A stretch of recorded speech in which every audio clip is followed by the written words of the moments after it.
everybody, welcome to the 7th episode of the Podcast of Death, and today I have Jacob Licklider here with me, and I got his name right this time. Yes, you did. Hello, everybody. And today we're going to be talking about a favorite story of mine, The Reign of Terror. Dennis Spooner's first script for the show, I believe. And yes, it is. And I'm going to just say that I'm totally biased because Dennis Spooner is my favorite script writer, or one of them, anyway. I was going to say, your favorite? No, not my favorite. One of my favorites. Have you not heard of Robert Holmes? But he is one of my favorites, and I just have an unconditional love for all the Doctor Who he writes. But anyway, that's for later. Let's just jump right into the characters. And first up I have James Sterling, because I can't pronounce his French name. Yeah, he is...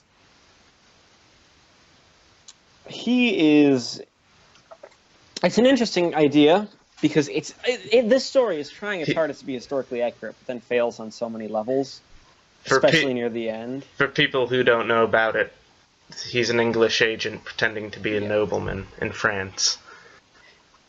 Here's the thing, I don't know if that actually would happen.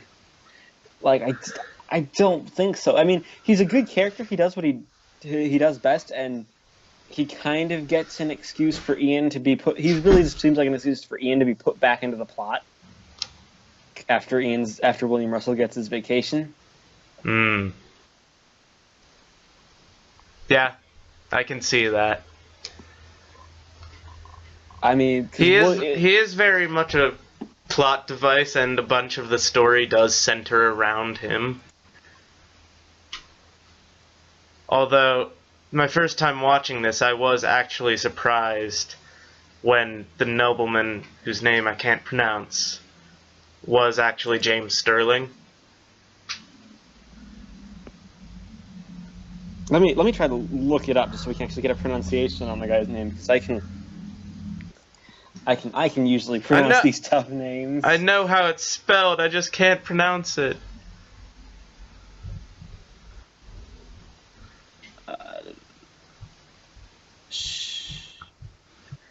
Wait, isn't it Leon Colbert, right? Yeah. No. Or is Leon the other guy? Right. Okay. Leon's I'll talk about him later.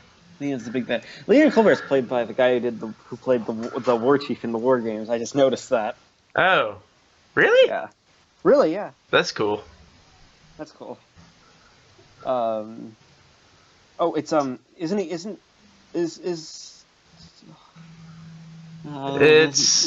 It doesn't give me a... It's some name / James Sterling. If you're looking it up on... Oh, it's Lemaitre. Lemaitre. I can't even say that. Jeez. Yeah, that guy. I was surprised when he turned up... Stupid French names. I was actually taken by surprise when he turned out to be James Sterling, so I guess they did a good job there. Yeah. The actor's pretty enjoyable, too. I like him when he's being a devious bastard. When he's being the villain, he's a lot of fun. When he's being a devious bastard towards Hartnell and striking deals with him, that's really fun. I really enjoyed that. It almost feels like he saw the performance of Tlatoxel in the Aztecs and was like, right, I'm going to outdo that. Except I'm not going the Richard III route. Alright, well, next up we have the Warden, or as I guess he was credited as jailer? The Jailer. Here's the thing. The Jailer is basically the prototype for every Dennis Spooner comedy character. Like, Dennis Spooner, it feels like the Jailer is like, right, Dennis Spooner is like, right, I want to make this a comedy, but Verity says I can't. You can very much see an archetype for the monk in him. Yeah, kind of for the monk. Not as much. He's not as smart as the monk, but the same humor is there. Yeah, the same sort of humor. Very much like the short, Caesar bumbling Nero. idiot. Yeah, Caesar Nero in the Romans, the monk in The Time Meddler. Time Meddler, and the monk in Dalek's Master Plan, the second half. Which is... Yeah.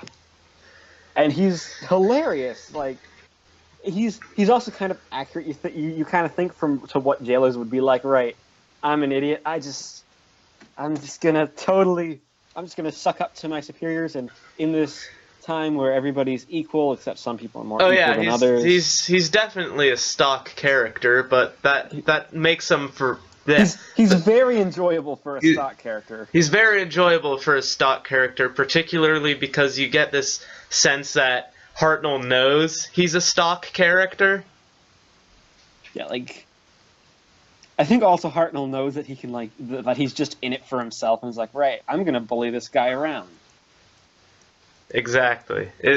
It's just a fun little thing with this character. I think the next one's name is Jules. He is... Actually, I suppose we should do Gene first. Gene. Is that how his name's pronounced? Yeah, I think so, yeah. He's the counter-revolutionary who takes Barbara, Susan, and Ian in. And Jules is the man who helped Gene rescue people sentenced to death. Right. Is Gene the one that Barbara is, like, totally in love with? No, like, that's Leon. Okay, because you have so many where it's just this story has Barbara pretty much falling head over heels, but yeah. Here's the thing, when you get with Jules and Gene, they sort of blend together into one character. Yeah. Like, it's not bad. It's just I can't remember who is who. I was looking at the pictures of them on the TARDIS data core today. Yeah. Getting their little bios written on my sheet here. And I could have sworn Gene was the one who saved Ian from Leon, but no, it was Jules. Yeah. It's one of those things where you can't... They're both good characters. It's just they're practically the same character. They serve the same purpose. Mm-hmm. Yeah, that's really all I have to say is that they do seem to serve the same purpose. I can speak today. Next up is Leon. Okay, so this is the guy that Barbara on her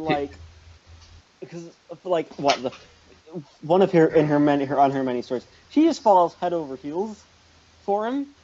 Like, she's right just away. She's just giving this look like, hey, Ian might be dead. I'm available now.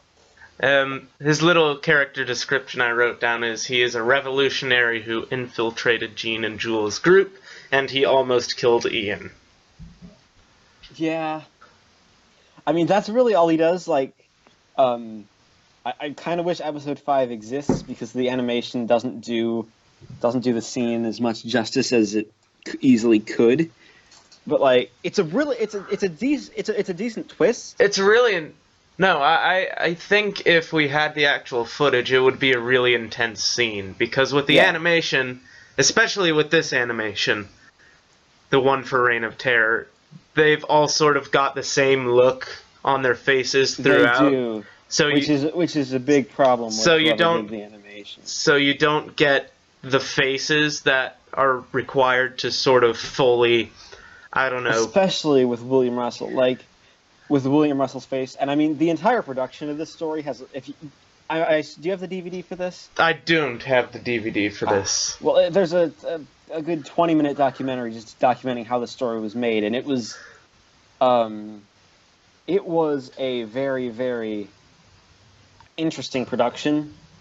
Like halfway, by episode 3 was directed. It wasn't even. I don't even think it was directed by the director. It was directed by by Tim Coombe, the production assistant who directed Doctor Who and the Silurians later on, and then I think The Mind of Evil. And then the guy that directed Keys of Marinus, they're like, right, we need to do this because the directors had a nervous breakdown because William Hartnell has been all grouchy because we're 8 stories in and we still haven't gotten that bigger studio that we were promised we were going to get a bigger studio because Lime Grove D is horrible and tiny. It's like a closet. Oh dear. And you just also happen to be a foreigner.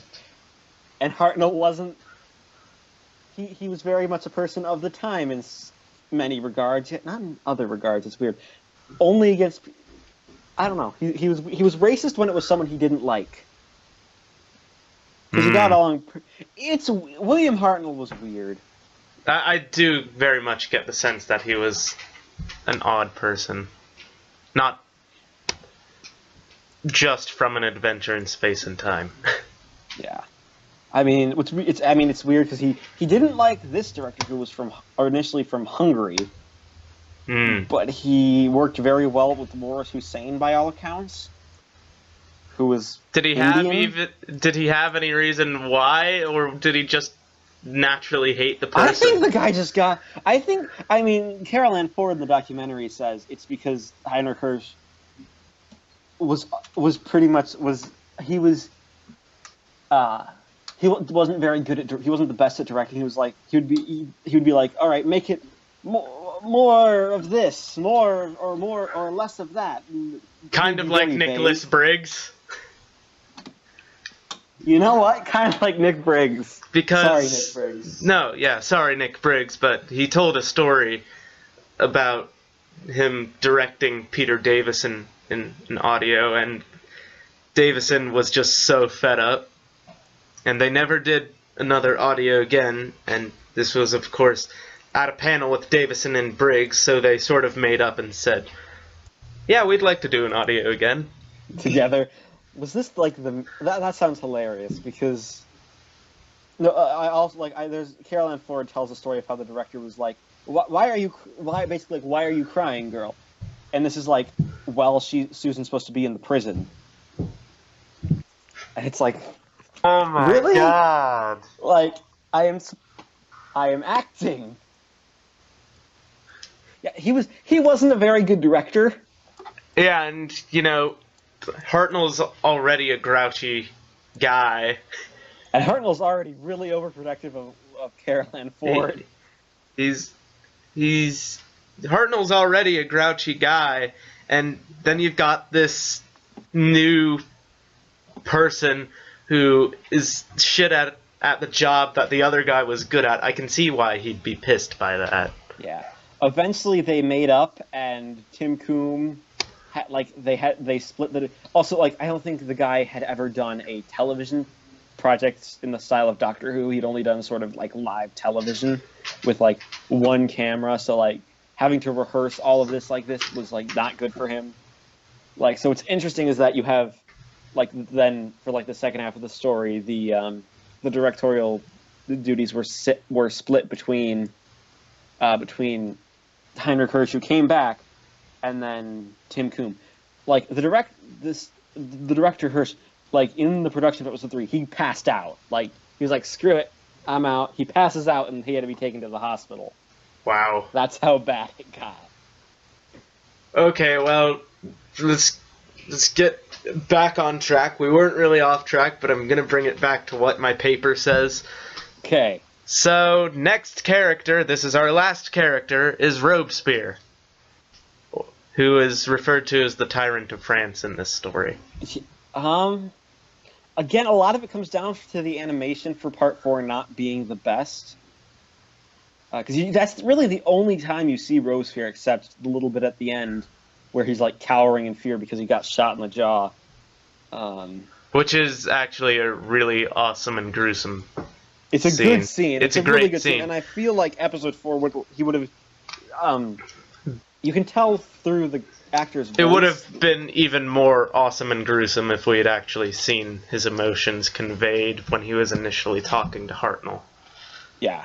It's just not... it's just one of those things that's not easy to do in animation, because animation is hard to do emotions with. Because you've got... Yeah. I don't know. The animation for Power of the Daleks wasn't particularly good, but well, I mean, it wasn't the best, but I thought the style suited the story, and they only had like 5 faces for each character. Yeah. And they did more with that than is actually done in the animations in this story, which is very sad because this is obviously a much better style of animation, but just done crappily, I guess, crappily. Low budget. And I mean, I think they weren't even sure they were going to be able to get this animation allowed. They had to cancel the one for the Underwater Menace, didn't they? Yeah. I mean, I have the Underwater Menace on DVD because I'm a completionist, and I like the what's it called, the bonus features, because there's a pretty nice documentary on the making of Underwater Menace. But that DVD was crazy trying to get it together. Yeah, I heard the recon was really shit. I could do a better job. I actually read. I went in and read the. Well, the recon was low budget. Well, actually, you see, the people, the DVD range in charge, they even offered you to do like a loose cannon style whole shebang with the clips inserted in and making up the credits as they go. But they didn't use any of the existing clips. Yeah, those are separate. That's a separate feature on the DVD. Really? Like, yeah, it's awful. Like, that's horrible. The people in charge of the DVD range even have it on their website. We said we do a loose cannon style reconstruction for nothing extra. We'll gladly do it. But we were gag ordered into, no, you're going to do it like this. The BBC licensing department it's killing me, man. Yeah, Doctor Who, Mr. Men books and shit recons. Yeah, see, this is. Yeah, it's an interesting read. Let me see if I can quickly find it. Just we can move on, but we can come back to it at the end when the podcast is a bit more unstructured. Yeah, no. But now I've got to read out my plot synopsis, which it's a very odd plot synopsis because it's accurate, but it does seem a bit all over the place. After the Doctor accidentally lands the TARDIS on Earth in I almost said 1794, the TARDIS crew is violently separated. The Doctor, on his own, left in a burning house. Ian, Barbara, and Susan are marched to Paris to be put to death, and things look very bleak indeed. After arriving in the prison in Paris, Ian is separated from the women and taken to a different cell. While he awaits his demise, his cellmate Webster tells him to find James Sterling, a man who is I cannot speak today. A man who has info that is vital to England, and to tell him to return to England. James Sterling, disguising himself as a nobleman, visits the prison and ends up having the jailer, take Ian's name off the execution list. However, Barbara and Susan are informed that it is time for their execution, and Ian watches in horror as they are taken to the guillotine. Meanwhile, the Doctor has made his way to Paris, which is actually a really fun sequence. Not even played by William Hartnell. It doesn't matter. It's a really fun sequence. Yeah, okay. Meanwhile, the Doctor has made his way to Paris and picked up some clothing that he uses to pretend to be a regional officer of the provinces, and through James Sterling, who is still posing as a nobleman, mind you, gets an audience with the Tyrant of France. Meanwhile, as Barbara and Susan get closer to the guillotine, they are rescued by 2 men, Jules and Jean.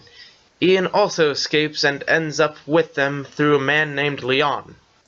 Susan becomes sick, and the group has no choice to send Barbara with her to a physician, who turns them in. Leon also makes an arrangement with Ian. Not knowing it's a trap, Ian is surrounded by soldiers and taken for questioning at gunpoint. Jules saves him, and the two of them kill Leon and his men. As this happens, a shopkeeper comes to Sterling with evidence that the doctor is a traitor while he was able to release Barbara. The Doctor and Sterling have a confrontation where they end up striking a deal for the release of Susan. The Doctor arrives at the house of Jean and Jules with Sterling. Of course, thinking he's a nobleman, the two counter-revolutionaries are at first horrified. Then Sterling reveals all his information. Some other stuff happens in Part 6 that I can't remember too well. We arrive at the point where Robespierre is shot in the jaw and thrown into prison, and Susan makes an escape with many other criminals. The Doctor and co. then head off back to the TARDIS and end. Jesus Christ, that was hard to do. Yeah, this was the... See, Terry Nation could take a bit of a leaf out of Dennis Spooner's book and fill his 6 episodes with material for all 6 episodes. Sorry, that's me complaining about the Daleks being really dull. This story, it's not all over the place like my plot synopsis. The synopsis I just wrote, I think it is actually pretty accurate, and when you watch it, it makes a bit more sense. But nothing really... The Doctor and his friends don't really influence anything. Other than Leon dying. Yeah, that's really the only... That's the big problem with this story. Let's be honest. The issue is that there's nothing really... outside of a few minor things like the Doctor in episode 2 when he comes across the chain gang and in the script murders a man, but oh no, we can't have the Doctor murdering a man, that would be wrong. Or bits of character development, just, they don't impact the events because we're working on the we can't change history thing. Yeah. Yeah, that's... Which they introduced only, 2 stories earlier. You can't rewrite history, not one line. It's a very overwhelming story, and though I do enjoy it, I will admit it is hard to get through in one sitting. It is, especially around episode 3. Like, the end of episode 3, by the end of that, you're just sort of ready to... Well, every time I watch it in one sitting, I get through part 5, and then I zone out through part 6. Yeah. Part 6 is a bit of a time to zone out on. Because by then you just sort of feel like... You know what's coming. They said it right at the beginning of part 6, so you're just sort of sitting there like, oh look, that guy got shot in the jaw. Yeah, but I really like the credits for part 6. I like that we go to sort of a star field, and the Doctor has his little speech at the end, because that makes it sort of feel like the season is over. Was there actually a gap between Planet of Giants and Reign of Terror? I think it was a month gap or something. Because on the Planet of Giants DVD and the PDF materials, there's a letter from a fan of the show of the time saying, "When's Doctor Who coming back? It's been we haven't seen him since September." And the show wasn't due to return until Halloween of 1964. Which makes sense. Yeah. Because then Because what happened is, I believe, because let's see, well, Reign of Terror was being made while the Aztecs and the End of Keys of Marinus was airing, and then by the time Reign of Terror aired, I believe Dalek Invasion of Earth had already wrapped filming. And as soon as they had their 6-week break, and then as soon as Reign of Terror ended, I believe that's when The Rescue started filming. I think. I think that's how that went.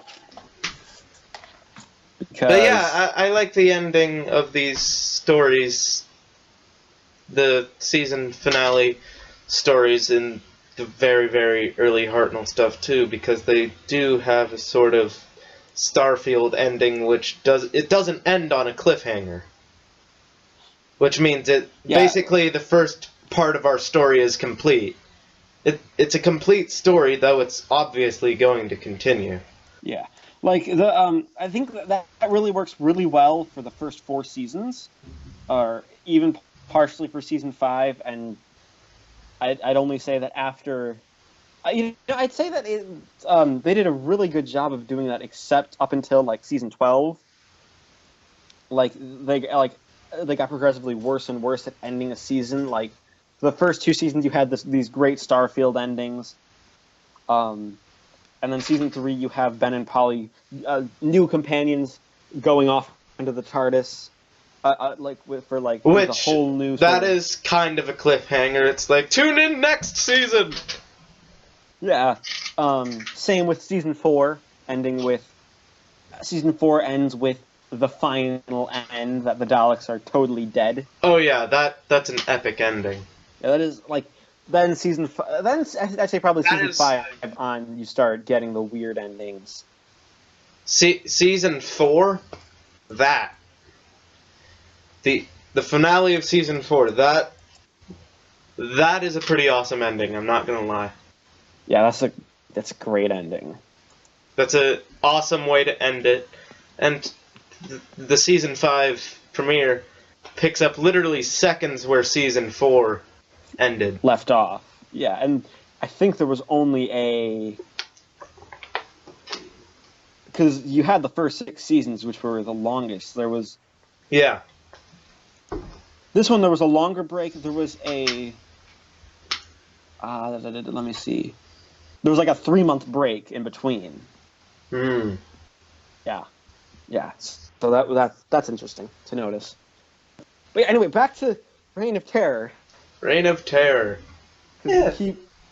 I really. Whenever you have me on, we keep diverging into other things. I do it with Joey too. It's just how it works. Yeah.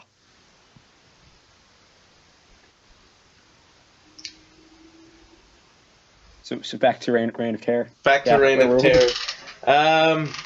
Where did we leave off? Starfield ending is really good. We talked about the production earlier. Yeah, the rather tumultuous production. I really enjoy the sequence where Hartnell's just sort of happily strolling and taking his time to get to Paris. It's like, my friends and my granddaughter are probably dead by now. I'm just gonna stroll along. There's something humorous about it, and it's just really fun to watch. Also, that was also hard for the production team to find a location for that, because the director said, we must have poplar trees. But sir, Britain really doesn't have many poplar trees. I don't care. Find some. Wow. It's like, okay, I guess you're the boss. But yeah, I find that really funny. I just generally like it when the first Doctor ends up bumbling around and being really oblivious. I think part of that is because he wanted to take his time, because doesn't Susan say something like it's his favorite period in history? It's his favorite period in history, which I find hilarious. Like, because you later get, I am a citizen of the universe and a gentleman to boot. And he's like, I am a gentleman. I love this period of history where it's death, destruction, and murder. Yeah, he just loves it, and you can obviously see that. And Yeah. it's really fun. And Part I'm glad they didn't try to do too much with this first location shoot yeah, because because location shoots are hard in the 60s yeah. because it's not like, I don't know, in the Space Pirates the Doctor and company don't really appear in this final episode because they were off filming location stuff for the War Games. I'm still angry about that. What, that they don't appear in the Space Pirates episode, whatever? Episode 6, the final episode. What? Isn't Space Pirates cowboys in space? Yes, it's dull. Oh, Like, that makes me... I don't think I've actually seen Space Pirates. like I think that's the... after this, I will talk to you about my gripes with the Space Pirates. Okay. Because I it's my said blood you boil. could get back to an underwater menace thing earlier. Yeah. What was that? Well, we can do both. Do Okay. both. Anyway, shall we continue on? I think we've really said all there is to say at this point. Unless you have something to add. Yeah. I do. This is like there's I found that amusing because so the DVD production notes for the scene when Barbara and Susan are in the cell basically says, "Oh, this is all out of character that Barbara would be scared, and it's kind of sexist." And I'm like, wait. I just want to say, whoever wrote those, would you be scared if you were in a cell? Well, I'd be fucking scared.